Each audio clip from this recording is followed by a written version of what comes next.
everyone, welcome back to my channel. My name is Ishika Raj. I am a CA finance student and I have completed my graduation. So in this video I am going to tell you how you should prepare for your strategic management. ठीक है, तो strategic management 50 marks के CA inter में आ रहे हैं. ठीक है, ये हमारा लास्ट पेपर है एंड strategic management में पूरे 5 चैप्टर्स हैं जिसके अंदर बहुत सारे एग्जाम्पल्स और केस स्टडीज़ हैं और हमें एग्ज़ाम में भी केस स्टडीज़ ही देखने को मिलेंगे. ठीक है, स्ट्रैटेजिक मैनेजमेंट में सबसे ज़्यादा ज़रूरी है कॉन्सेप्ट को क्लियर करना. तो अगर आपके कॉन्सेप्ट अभी भी क्लियर नहीं है तो आप किसी भी रिवीजन वीडियो को देखिए और अपने सबसे पहले कॉन्सेप्ट को क्लियर करिए. अगर रिवीजन वीडियो में आपको सजेस्ट करूँगी तो वो एक चैनल सजेस्ट करूँगी जो है नीरज अरोड़ा सर का. नीरज सर का जो स्ट्रैटेजिक मैनेजमेंट का वीडियो है वो बहुत ही डेप्थ में है, कॉन्सेप्चुअल है, जो आपको कीवर्ड्स भी बता देंगे कि कौन से कीवर्ड्स आपको एग्ज़ाम में लिखने ही लिखने हैं. ठीक है, उसी से मैंने अपना भी रिवीजन किया था लास्ट महीने में स्ट्रैटेजिक मैनेजमेंट का और जो कि मेरे को बहुत हेल्प हुआ और I score 64 marks in FMSM. और एक चीज़ मैं शेयर करना चाहूँगी इस हैंड रिटन नोट्स के बारे में. तो ये मेरा हैंड रिटन नोट्स है पूरे स्ट्रैटेजिक मैनेजमेंट का, मतलब सारे चैप्टर्स का मेरा हैंड रिटन नोट्स है. सारे टॉपिक के नीचे जितने भी कीवर्ड्स हैं वो मैंने इस नोट्स में लिखे हैं. तो जैसे चैप्टर वन का हर एक टॉपिक जो भी हमारे बुक में दिया हुआ है, तो हर एक टॉपिक को पहले मैंने रीड किया, उसके कीवर्ड्स को हाईलाइट किया, उसके बाद उसे सेंटेंस फॉर्म में बनाकर इस हैंड रिटन नोट्स में मैंने लिखा है. एंड इसी हैंड रिटन नोट्स को एग्ज़ाम से पहले लास्ट मंथ में मैंने कम से कम तो 10 बार पढ़ा होगा, तब जाके सारे कीवर्ड्स और सारे जो ISI मटेरियल के कीवर्ड्स हैं वो मेरे माइंड में आ गए थे. एंड फिर मैं एग्ज़ाम्स में भी इसे कीवर्ड्स को ही लिख पाई थी. तो स्ट्रैटेजिक मैनेजमेंट का पेपर काफ़ी अच्छा गया था मेरा. ऐसा नहीं है कि वो ईजी आया था, बहुत ही ट्रिकी और केस स्टडीज़ आया था क्वेश्चन. वो काफ़ी टफ था पहचानने में कि कौन से टॉपिक से क्या बोल रहे हैं, आई मीन रिलेट कैसे करना है उस टॉपिक को, क्वेश्चन पेपर के टॉपिक को अपने बुक के कॉन्सेप्ट से. वो टफ था, लेकिन क्योंकि मैंने मल्टीपल रिवीजन किया था अपने हैंड रिटन नोट से तो इसलिए वो ईजी हो पाया था. जैसे आप ये हैंड रिटन नोट्स में अभी बैक कैमरे से शूट करके आपको दिखा देती हूँ कि किस टाइप का नोट्स आपको बनाना चाहिए. और थ्योरी पेपर में अगर हम नोट्स बना लेते हैं और उसे ही मल्टीपल रिवीजन करते हैं तो बहुत ज़्यादा हेल्प हो जाता है और ऐसे ही हमें कीवर्ड्स भी याद हो जाते हैं. तो सबसे पहले स्ट्रैटेजिक मैनेजमेंट में आपको कॉन्सेप्ट क्लियर करना चाहिए. कॉन्सेप्ट क्लियर करने के लिए आप वीडियो रेफर कर सकते हैं अपने टीचर्स के या फिर नीरज अरोड़ा सर के मैंने देखे थे, तो आपको भी मैं बता देती हूँ. नीरज अरोड़ा सर की वीडियो बहुत ही कंसाइज, मतलब कंसाइज तो नहीं होते लेकिन उनके जो नोट्स होते हैं ना वो क्लास नोट्स से वो रिवाइज़ करा देते हैं जल्दी सा सारे चैप्टर्स को.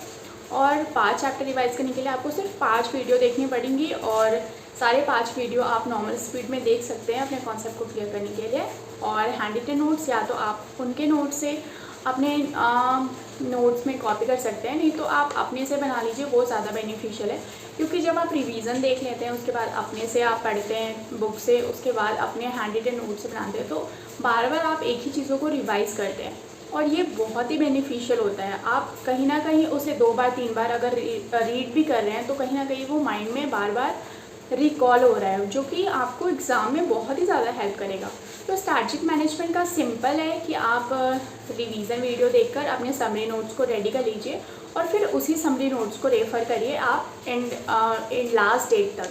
एग्ज़ाम के पहले भी आप उसी समरी नोट से पढ़िए. और अगर मॉक टेस्ट पेपर और टेस्ट पेपर की बात करिए तो ISI के जितने सारे क्वेश्चंस हैं, बैक क्वेश्चंस हैं, सिर्फ ISI के बैक क्वेश्चंस ही हैं, बीच में कुछ इलस्ट्रेशन नहीं है. स्ट्रैटेजिक मैनेजमेंट के चैप्टर के एंड में आपको डायरेक्ट क्वेश्चन भी मिलेंगे और केस स्टडीज़ भी क्वेश्चन मिलेंगे. तो आपको दोनों क्वेश्चंस को राइटिंग प्रैक्टिस करके सॉल्व करना चाहिए. फुल फ्लेज में आप मत लिखिए, शॉर्टकट में लिखिए कीवर्ड्स के साथ. एक पैराग्राफ भी लिख दिए 5-6 लाइन तो बहुत है. उसके बाद आपको केस बना के कैसे लिखना है वो आपको प्रैक्टिस करना चाहिए. और एडिशनल क्वेश्चन आप RTP से प्रैक्टिस कर सकते हैं सारे चैप्टर्स के स्ट्रैटेजिक मैनेजमेंट के. फिर आप mock test paper 1 and mock test paper 2 भी प्रैक्टिस कर सकते हैं. तो अब इस हैंड रिटन नोट्स को मैं बैक कैमरे से आपको दिखा देती हूँ. ठीक है, सो लेट्स सी. तो ये आप देख सकते हैं सबसे फर्स्ट चैप्टर का नोट्स है. स्ट्रैटेजिक मैनेजमेंट बहुत ही प्रैक्टिकल सब्जेक्ट है, easy to score and case studies question आते हैं एंड ये थोड़ा मॉडरेट है पढ़ने में. तो आप ये चैप्टर 1 के मेरे सारे नोट्स हैं.